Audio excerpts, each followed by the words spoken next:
Bonjour à tous, grâce à cette vidéo, je vous propose de rentrer directement dans le vif du sujet, et plus particulièrement dans un thème propre au cours de formation géographique et sociale que vous aurez en 5e et en réto. Alors j'ai abordé dans cette vidéo le cas de la mer d'Aral, qui est un des plus gros désastres écologiques du XXe siècle, et ceci afin de vous introduire dans le monde complexe de la géopolitique. Je définirai à la fin de cette vidéo la géopolitique, ce qui ne devrait pas être trop compliqué au vu des cas que je vous propose aujourd'hui. Alors j'aime beaucoup partir d'observations simples, comme si vous recherchiez des informations ou des photos de la mer d'Aral sur Internet, afin de définir une question de recherche. Voici deux premières photos que vous trouveriez en tapant la mer d'Aral sur un moteur de recherche. Ce sont des photos très connues et qui doivent susciter chez vous certaines réactions. Des bateaux en plein milieu d'un désert. Alors certains se disent oui, mais bon, ce sont juste des bateaux qui ont été photographiés à marée basse. Eh bien, ok, mais si je vous montre cette carte, vous vous rendez compte que la mer se trouve à 40-50 km de là. En effet, celles-ci ont été prises à Aralsk, donc ici au nord de la mer d'Aral. Donc il y a quelque chose de pas normal qui se passe dans cette région-là. On voit, si vous poursuivez votre recherche à travers les images proposées ici dans un moteur de recherche, vous allez tomber sur toutes ces photos qui sont magnifiques, mais qui montrent une très dure réalité écologique et humaine. Toujours pour illustrer, une vidéo composée ici de plusieurs photos prises par satellite et qui montre entre l'année 2000 et l'année 2011 l'évolution de la superficie de la mer d'Aral. On note une très nette diminution de la surface hydrique jusqu'en 2009, puis une légère fluctuation sur les derniers clichés, donc qui montrent une prise de conscience au niveau de la population. En baladant sur Google Maps, j'ai pu trouver une photo qui correspond plus ou moins à cette région-ci et qui montre une autre réalité. Voici donc en agrandissement, donc vu du dessus, on voit qu'en fait les populations s'organisent selon différentes parcelles de terre, ici des parcelles liées à la culture du coton. Alors sur ces photos, on peut voir que ces cultures sont bien présentes. D'ailleurs le coton en Ouzbékistan euh, constitue une importante part de marché au niveau de son PIB. C'est d'ailleurs, si on en croit les chiffres, le deuxième exportateur mondial de coton. Alors je me suis posé la question, face à toutes ces disparités qui nous sont proposées donc sur Internet, quelles sont les causes au final de la disparition de la mer d'Aral? Donc c'est cette question de recherche qui m'a guidé tout au long de cette vidéo. Alors tout d'abord, en tout bon géographe, je trouve intéressant de localiser ce territoire, parce que certains d'entre vous ne localisent peut-être pas précisément la mer d'Aral donc sur une planisphère. Donc si vous tapez dans Google la mer d'Aral, vous voyez tout de suite qu'elle se localise en ce qu'on appelle l'Asie centrale. Donc, c'est une aire culturelle des plus anciennes au monde. On trouve des traces écrites de la mer d'Aral pour la première fois chez les Arabes aux alentours de 1000 après Jésus-Christ. Si vous regardez ça dans un atlas, vous allez tomber vous allez pouvoir déterminer les coordonnées géographiques. Donc voilà, vous voyez que la mer d'Aral se situe à 45 degrés nord et à 60 degrés est, quasiment précisément. Elle se situe vraiment à l'intersection de ce méridien et de ce parallèle précisément. Donc voici une photo satellite qui date des années 1950 sur laquelle on a surimposé des informations hydrologiques. Et bien vous voyez qu'en fait tout de suite la mer d'Aral est composée de deux affluents. Donc un affluent c'est un cours d'eau qui a son embouchure dans un fleuve ou dans une autre rivière. Et ici, donc, on a deux affluents, le Sirdaria et la Moudaria. Vous voyez que ces deux affluents sont plus ou moins de la même longueur, donc à peu près 3000 km et 2540 km, ce qui représente quand même une grande distance. C'est quand même 3 fois la France du nord au sud pour le Sirdaria. Et ces deux fleuves fournissent la totalité de l'eau de surface de la mer d'Aral. Alors si vous regardez bien, vous voyez qu'en fait cette mer ne se jette pas dans une autre. C'est-à-dire qu'en fait ces deux fleuves abreuvent la mer d'Aral, la remplissent, mais l'eau qui arrive là-dedans doit partir d'une certaine manière. Alors c'est ce qu'on appelle un bassin endoréique, où ici les deux fleuves constituent donc des fleuves endoréiques, c'est-à-dire où on n'a pas d'exutoire vers l'océan. Donc toute pluie ou toute autre forme de précipitation par les rivières qui tombent dans ce bassin endoréique, eh bien, ne peut le quitter qu'en s'évaporant ou par infiltration du sol. Et ici, comme c'est une région qui a un climat très sec et continental, eh bien, c'est à 90-95% par évaporation. Voici un zoom sur le Sirdaria. Alors vous voyez que celui-ci, bah, pour information, donc, prend sa source au Kirghizistan. Celui-ci est bien en crue en été et est gelé sur toute une partie donc en hiver. Alors je vous propose de regarder une photo de ce fleuve, donc aux alentours de Zalagash. Donc voici cette photo. Vous voyez que sur la photo, bah, c'est quand même un fleuve allez, relativement important ici, qui est comparable donc au débit de la Meuse en été. Concernant l'Amou-Daria, vous voyez que celui-ci prend sa source au Tadjikistan et très haut en fait. Donc la source est à 4500 mètres d'altitude. Juste pour avoir des ordres de grandeur, le Mont Blanc c'est à peu près 4800 mètres d'altitude. Il est un peu plus court que le Sirdaria et fait donc 2500 km donc, entre la mer d'Aral et sa source donc, au Tadjikistan. Je vous propose là aussi de regarder deux photos près de Noukous et dans les hauteurs du Tadjikistan. Donc voilà à quoi ressemble la Moudaria donc, à ces deux localisations-là. Donc à 4100 mètres, donc pas loin de la source, et au sud de Noukous. Donc vous voyez que là aussi c'est un fleuve qui est quand même relativement important durant les mois de printemps et d'automne. Donc, quelques infos générales glanées sur le web. La superficie de la Grande Mer d'Aral a fortement évolué, donc, comme vous l'avez vu dans la vidéo d'introduction. Voici quelques chiffres extrêmes.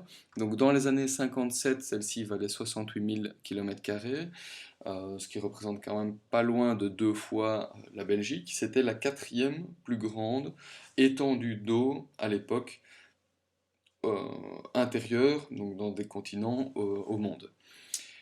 En 2008, celle-ci a atteint donc, le minima de 3300 km² pour revenir à une superficie supérieure à 5000 km². 5000 km², c'était la superficie qui était dépassée en 2012. Voilà en gros ce à quoi ça ressemble. En 1989, elle faisait à peu près 42 000 km². Voici donc son étendue en 2008, donc au plus fort de la crise, qui est à peu près de 9000 km².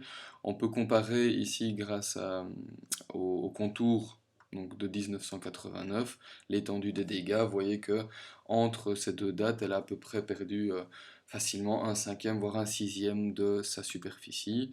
Ça se confirme par ce petit graphique qui montre ici, grâce aux deux barres horizontales, l'étendue des dégâts. Donc voici pour 1989 et 2008, donc ça ne correspond plus qu'à un cinquième en gros de la superficie.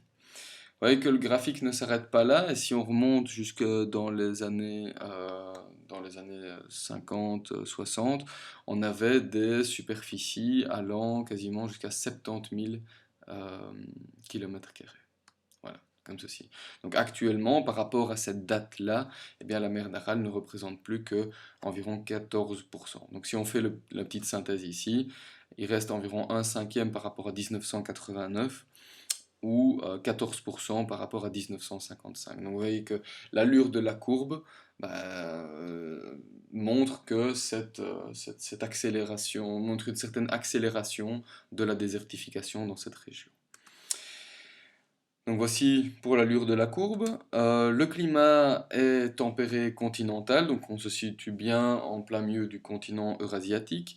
Donc voici les trois paramètres. La température moyenne est de 7,9 degrés, donc on est bien en tempéré. Et les sommes des précipitations est égale à 140 mm. Mais ce qui nous intéresse, c'est le delta T, donc l'amplitude thermique, qui est de 38 degrés. Donc c'est supérieur à 20 degrés. Donc on a plus de 20 degrés entre les mois les plus froids et les mois les plus chauds. Donc 38 degrés, c'est vraiment très grand. C'est un climat qui est très continental. Vous voyez qu'on a des hivers très froids, allant jusqu'à -15 degrés, et des hivers très chauds, donc allant jusqu'à des températures moyennes mensuelles de plus de 30 degrés. Alors, je vous propose un petit historique du désastre environnemental. Alors, avant 1922 et après 1922, donc 1922 était une année charnière, et donc j'aimerais bien passer un petit état des lieux de ce qui s'est passé avant et après. Donc, avant 1922, eh bien, nous avions une irrigation dans les fleuves séculaires, donc depuis plusieurs siècles, qui se faisait donc sur les deux fleuves, aussi bien sur le Sir-Daria que la Moudaria. C'était une irrigation traditionnelle. Au milieu du 19e siècle, eh bien, on a une expansion de l'industrie du coton qui a eu comme conséquence une plus grande consommation d'eau. Et durant l'Empire des Tsars, ça s'est empiré. Donc la surface cultivée va passer de 50 000 hectares donc en 1884 à plus de 825 800 hectares en 1915. Donc entre ces deux dates, on a à peu près un facteur 16. Donc on a 16 fois plus de production, 16 fois plus de surface en simplement 30 ans. Donc ce qui est quand même assez énorme. Donc toujours avant 1922, on a l'avènement du communisme et notamment de l'URSS. Alors l'URSS, c'est l'Union des républiques socialistes soviétiques qui représentait un des plus grands conglomérats de pays à l'échelle mondiale à l'époque. Elle correspondait à peu près à un sixième des terres émergées mondiales. Elle s'étendait sur 11 fuseaux horaires, donc d'est en ouest, on peut avoir 11 heures de différence, et elle était constituée de 15 républiques. Alors il faut distinguer ce qui s'est passé dans les deux révolutions russes de 1917. La révolution de février, où on a eu le renversement du tsar de Russie Nicolas II, et un gouvernement provisoire va se mettre en place jusqu'en octobre. Et ce gouvernement provisoire va lui-même être renversé par les bolcheviks, qui sont une faction du Parti ouvrier social-démocrate de Russie, voilà, donc dirigé par Lénine, fondé en 1903, et qui a formé plus tard le Parti communiste, donc qui s'est renommé Parti communiste en 1918. Alors pour info, voici les 15 pays qui constituaient donc l'URSS, donc Arménie, Azerbaïdjan, Biélorussie, l'Estonie, la Géorgie, le Kazakhstan, le Kyrgyzstan, Lettonie, Lituanie, Moldavie, la Russie bien évidemment, le Tadjikistan, Turkménistan, l'Ukraine et l'Ouzbékistan. Ok, donc après 1922, qu'est-ce qui s'est passé? Eh bien, en fait, un décret de l'URSS va être instauré donc en 1918 pour développer au maximum l'irrigation. Donc, dans un contexte voilà, de plus grande production économique, eh bien, ce décret va développer l'irrigation au maximum au niveau technologique. Eh bien, en 1921, des travaux vont être enclenchés pour développer la culture essentiellement de coton. Donc ici, l'URSS va se focaliser sur une monoculture de coton. Alors après 1960, le président Khrouchtchev, dans un contexte de guerre froide, ça on aura l'occasion d'y revenir plus loin dans le cours, va lancer un programme de mise en valeur des terres nouvelles. Son objectif va être de ne pas dépendre des importations de coton et va être une autosuffisance en coton pour l'époque. Et c'est pourquoi ils vont construire des canaux, des grands canaux, qui vont drainer les affluents de la mer d'Aral, ce qui est le cas en fait du canal de Karakoum. Alors, pour l'info, le canal de Karakoum a été construit donc dans ces années-là, aux alentours des années 60. Il détourne l'Amou-Daria, donc au sud de la mer d'Aral, en direction de la mer Caspienne. Et 40%, donc c'est une estimation, 40% des pertes en eau de la mer d'Aral sont dues à ce canal-là. Alors c'est un canal qui n'est ni bétonné ni étanche et on estime qu'en fait il perd 60% de son efficacité hydraulique entre le début et la fin de ce canal. Donc c'est-à-dire que 60% de l'eau qui passe par ce canal-là est perdue. Ok, mais ça représente l'artère vitale du Turkménistan, donc au sud de la carte. Alors, Si on regarde concrètement ce qui s'est passé, donc voici des images du dessous des cartes qui sont présentées sur Arte. Donc en gros, l'irrigation, une irrigation intensive était une des politiques de gestion de l'URSS et ils se sont essentiellement focalisés sur le coton et sur les céréales, donc dans les régions qui sont en vert ici. Donc aussi bien en Ouzbékistan qu'au Turkménistan et qu'au Kazakhstan. Alors, à l'époque, en tout cas pour cette partie de l'URSS, donc qui gérait ses ressources selon les principes du communisme, eh bien, en fait, toute cette région produisait environ 14% du coton à l'échelle mondiale. Alors le problème, c'est l'éclatement de l'URSS qui a eu lieu dans les années 1990, qui a en fait introduit un très fort processus de salinisation. Alors comment ça s'est produit? En fait, la mer d'Aral, on a tellement pompé dedans qu'au final, toute la région s'est asséchée. Mais le climat, en fait, s'est asséché. Et donc, comme le climat est devenu très sec, l'évaporation est devenue de plus en plus importante, et les sels minéraux qui sont présents dans l'eau se sont précipités de plus en plus et ont rendu la région complètement sèche et inadéquate pour toutes les cultures, que ce soit au niveau du coton ou au niveau des céréales. On estime, pour l'étendue des dégâts, qu'environ 40% des terres irriguées sont devenues salées et inutilisables à l'heure actuelle. Alors vous voyez que en fait les sources des fleuves Amudarya et Sirdarya sont situées dans des pays qui n'ont pas besoin d'irrigation parce qu'ils sont dans des pays fortement arrosés. On est ici dans des régions montagnardes euh, qui ont des précipitations toute l'année. Et donc la gestion de l'eau ici pose problème. Pourquoi? Parce qu'en aval, eh bien, ce sont des pays qui sont moins arrosés, beaucoup plus désertiques, et où la production de coton est très importante. Donc on voit bien que en fait, la gestion de l'eau en aval est très différente de la gestion de l'eau en amont. Et l'Ouzbékistan étant le deuxième exportateur de coton, eh bien, il va avoir des besoins en eau très importants pour assurer sa place au niveau mondial.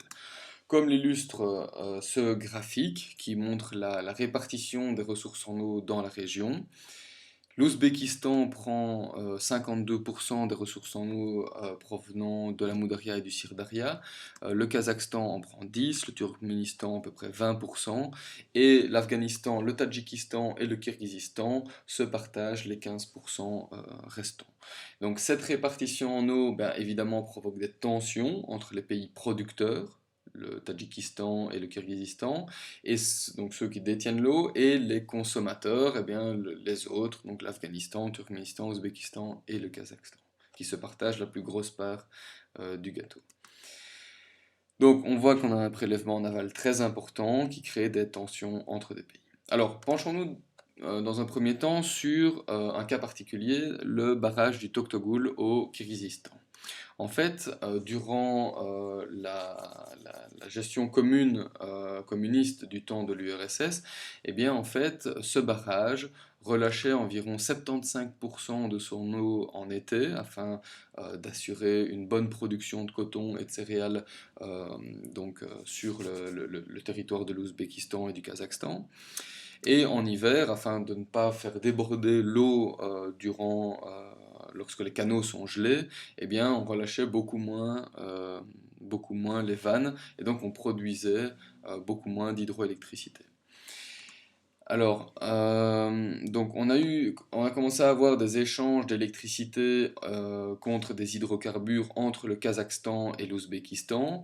Donc tout ceci se faisait donc au sein de l'URSS, donc dans une gestion commune au sein de ces deux pays-là. Le problème, c'est qu'à la fin de l'URSS, en 1991, eh bien, ça a aussi provoqué la fin de la gestion commune et une augmentation du prix des hydrocarbures. Donc, pour faire face à cette augmentation des prix des hydrocarbures, eh bien, les gens qui habitaient le Kirghizistan se sont dit, on va, plutôt que d'utiliser les hydrocarbures comme le pétrole, on va plutôt se chauffer grâce à l'électricité que l'on produit nous-mêmes grâce au barrage du Toktogul. Et donc le Kirghizistan a redirigé sa production d'électricité vers son pays.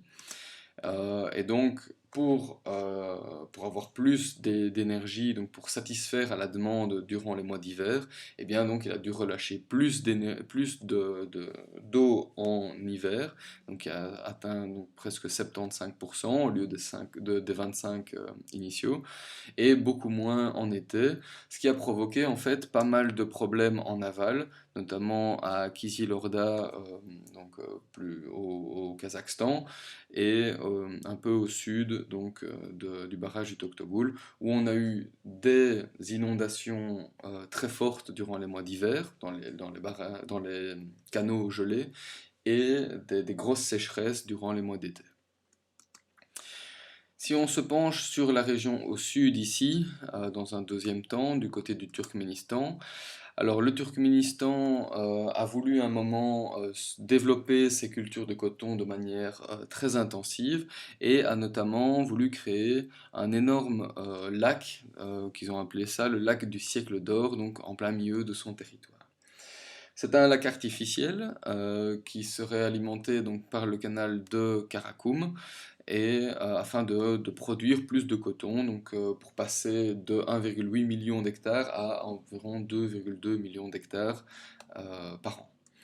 Alors ça a provoqué l'assèchement du canal de Karakoum en aval, donc du côté de Ashkabad, mais aussi a provoqué d'autres tensions avec l'Ouzbékistan qui avait qui avait moins d'eau en aval forcément le long de la Moudaria, et aussi du côté du lac de Charikamish, pardon, donc au nord, ce qui a provoqué donc pas mal de sécheresse aussi dans ces régions-là. Donc tout ceci pour vous expliquer quoi? En fait, pour vous faire une porte d'entrée vers la géopolitique. Donc, comme on l'a vu, la géopolitique, ça sert à faire quoi? Eh bien, en fait, la géopolitique, c'est l'étude des rapports de force entre divers acteurs, ici divers pays, sur un espace défini pour certaines ressources, donc notamment ici les ressources hydriques. Alors voici une définition de la géopolitique qui est donnée par le célèbre Yves Lacoste. Donc la géopolitique désigne tout ce qui concerne des rivalités de pouvoir, donc par des gouvernements, des pays, etc., ou d'influence sur des territoires et des populations qui y vivent. Donc c'est vraiment l'étude des conflits par rapport à des ressources particulières situées sur des territoires, sur généralement des ressources qui sont transnationales, c'est-à-dire qui sont sur différents territoires. Alors en ce qui concerne les tensions de la mer d'Aral, donc on a des tensions qui touchent évidemment l'eau, les terres agricoles, et ce sont des ressources interétatiques, donc c'est-à-dire qui sont entre différents États.